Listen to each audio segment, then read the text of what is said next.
tributes have been paid to a former Nottingham Post journalist fondly remembered as a gentleman by his family.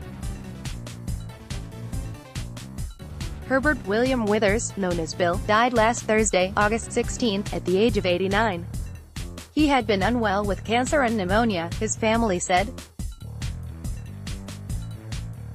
Bill, who lived in Longue, Calverton, for 49 years, reported on ice hockey and golf during his 25-year stint at the paper and progressed up the ranks to news editor.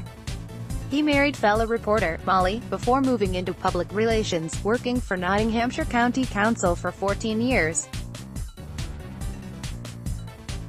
Everyone who knew Bill is quick to describe him as a gentleman, said son Tim, 56.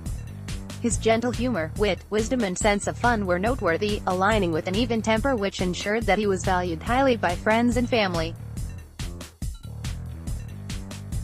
His Christian faith was a source of comfort, peace and inspiration to him in later years. Mollie died in 2015 and Bill was grief-stricken, having just celebrated a 60-year marriage while also endeavoring to be positive about what the future held for him. Tim Withers, left with Dad Bill, right, pictured at Bill's last Nottingham Forest match in April.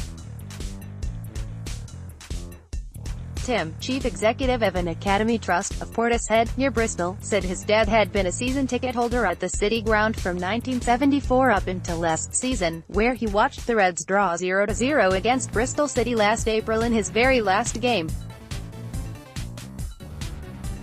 He sat in the lower tier of the Brian Clough stand. Tim added, his allegiance to Nottingham never wavered, and he made the journey to the Post for many years, then afterwards to the Nottinghamshire County Council building where he subsequently worked in PR by the side of the Trent, and of course opposite the City Ground.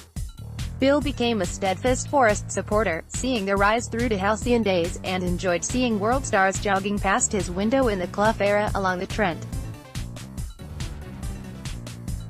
While working for the Nottinghamshire County Council PR team, especially in social services, Bill met a number of household names such as Barbara Castle, Princess Margaret and Brian Clough. Hollywood star Will Smith works as a Boots customer assistant for a day. He grew up in London and spent time in the military before moving into the newspaper industry. His dad, Joseph, had also been a reporter on the Manchester Guardian, specialising in racing. Tim said Bill ordered copies of the Post and the Guardian, which was previously known as the Manchester Guardian until 1959, to his home until the day he died. Bill leaves behind 3 children, 15 grandchildren and 8 great-grandchildren, who will miss him greatly.